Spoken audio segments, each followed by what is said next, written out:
ጋሞ የፍቅር፣ የሰላም፣ የመተሳሰብና የእርቅ ምድር።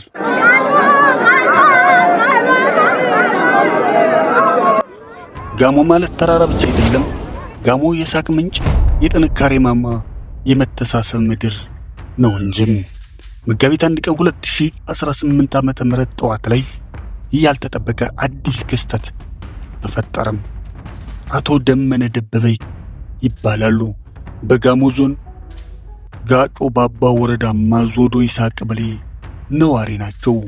መጋቢት 1 ቀን ጠዋት ከሚኖሩበት ቤት አጠገብ የመሬት መንሸራተት አደጋ መድረሱ በሰዎች ተነገራቸው። ያኔ ነበር በአደጋው ጭቃ ውስጥ የተቀበሩትን ሰዎች ለማውጣት በፍጥነት ከስፍራው የደረሱት። ናዳ ሰውን ጨርሰዋል የሚል እንደገና በዛ በእኛ አቅጣጫ ወደ ላይ ተደወለልን። ነገር ግን ከቦታው እንደደረሱ እጅግ የሚሰብር ክስተት ተፈጠረም። በናዳው ጭቃ ውስጥም የተቀበሩትን ሰዎች ለማዳን አቶ ዳመነን ተከትለው ባለቤታቸው፣ ልጃቸው፣ የልጃቸው ሚስትና የልጅ ልጃቸው ከናዳው ክምር ስርም ተከሰቱ። የሰውን ሕይወት ለማዳን በብርሃን ፍጥነት ከቦታው የተገኙት ቤተሰቦቻቸው ዘንዶ አይጥን በሚውጥበት ፍጥነት ከተራራው ስር የመጣው ናዳ የአቶ ደመነ ደበበን ቤተሰቦችም ሰለቀጣቸው። አቶ ደመነ ደበበ ዓይናቸው እያየ ጆሮአቸው እየሰማ ረጅም ዘንግ ይዘው የቆሙባት ምድርም ካደቻቸው። ከልጅነታቸው ጀምሮ የተንከባከበቻቸው፣ ውሃዋን እያጠጣቻቸው፣ ፀሐይዋን እያሞቀቻቸው፣ አየሯን እየተነፈሱባት የኖሩባት የጋሞ ውብ ተፈጥሮ ሲኦል መስላም አየቻቸው። ሚስታቸው፣ ልጃቸው፣ የልጅ ልጃቸውና የልጅ ሚስታቸው ዓለም በቃኝ ብለው በጭቃው ናዳም ተቀበሩ።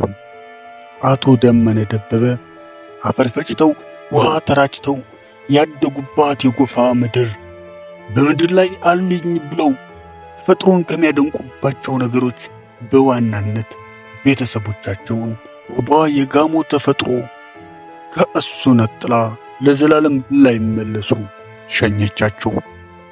የአንድነት የእርቅና የሰላም ተምሳሌት የሆነችው ጋሞ በመቶ የሚቆጠሩ የሳቅ ምንጭ የሆኑትን ደጋግ ፍጥረታት አፏን ከፍታም በላቻቸው። እናት ወገቧን በገመድ አስራ አለቀሰች፣ ዘለለች፣ ሮጠች፣ ወደቀች። ነገር ግን እየራባት አጉርሳ እየጠማት አጠጥታ በጀርባዋ እንጨት ተሸክማ ያሳደገችው ውድ ልጇን ነፍሱን ማዳን አልተቻላትም ነበር። አባት እጁን እስከሚመለጥ ቆፍሮ አርሶ ኮትኩቶ አሳድጎ ነገ ይጦረኛል ብሎ ሲያስብ የጎርፍ ናዳ ሲሳይ እየሆነ ነው። ናዳ በሌለበት ምንም ውሃ በሌለበት ወደ ህዝቡ ዞሮ ጠልፎ አራቱ ነፍስ እዛ ከቤተሰቦች ሊያርፍ ችሏል።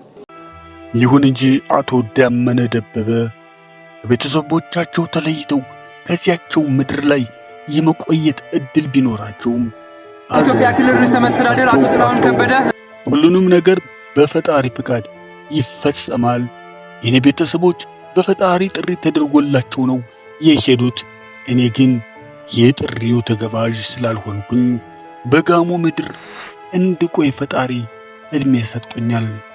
ሁላችንም ሐዘናችን ከባድ ቢሆንም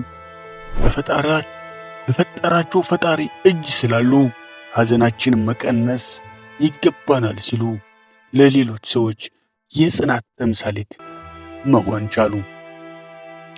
ባለፈው ዓመት በጎፋ ዞን ተከስቶ የነበረው የመሬት ናዳ የብዙ ኢትዮጵያውያንን ልብ የሰበረ በሺዎች የሚቆጠሩ ሰዎችን ሕይወትም የቀጠፈ አሳዛኝ ክስተት መሆኑን አይዘነጋም። በመሆኑም የመሬት መንሸራተት አደጋው መንስኤ በብዙ ሰዎች ዘንድ የተለያዩ ትርጉም እየተሰጠው ይገኛል። ዝናብ ለረጅም ሰዓት ሲዘንብ ዝናቡ የመሬቱን ክፍል በማዳረስ አፈሩ እንዲላላ በማድረግና የአፈሩን ክብደት በመጨመር የመሬቱ ስበት ወደ ዝቅተኛ ቦታ በመጎተት እንዲናድ ያደርገዋል ተብሎም ይታሰባል።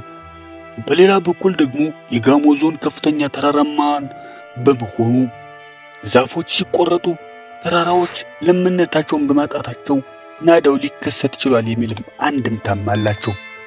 አንዳንዶቹ ደግሞ የመጨረሻው ዘመን ምልክት ነው፣ የሰው ልጅ የሚሰራው ኃጢአት ስለበዛ ነው ይህ አይነት ጥፋት እየተከሰተው እያሉም ይገኛሉ። እውነት የጋሞ ዞን ለመነቱን ያጦ ነው ወይስ የፈጣሪ ቅጣት ነው? ክብራትና ክብራን የኢትዮ ዶክመንተሪ ዩቲዩብ ቻናል ተከታታዮች ለተጎዱ ቤተሰቦች የበኩላችሁን አስተዋጽኦ እናድርግ የዕለቱ መልእክታችን ነው። ቻናሉን ላይክ፣ ሸር፣ ሰብስክራይብ በማድረግ ቤተሰብ ትሆኑ ዘንድ ያክብሩት ግብዣዬ ነው። በያላችሁበት የዓለም ዳርቻ ሁሉ መልካሙን ነገር ይግጠማችሁ። ሰናይ ጊዜን ተመኘን። ሰላም